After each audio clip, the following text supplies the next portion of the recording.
Hi friends, I am Pinky. Hi friends, I am Pinky.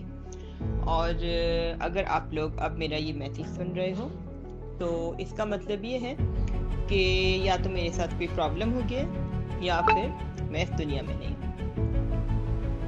तो ये message मैंने सेंड इसलिए किया है कि अगर खुदा न खास्ता मेरे साथ ये मैसेज बनाने का मतलब ये है कि अगर खुदा न खास्ता मेरे साथ और ये मैसेज आप लोगों को मिलता है, इसका मतलब ये होगा कि नेक्स्ट आगे से जो काम संभालेगा वो मेरे ही नंबर से, आपसे यही नंबर मेरा ही होगा और वो जेंट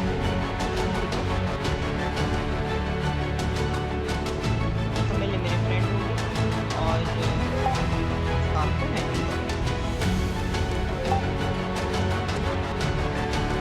और आगे आपको सारे मामला बता देंगे।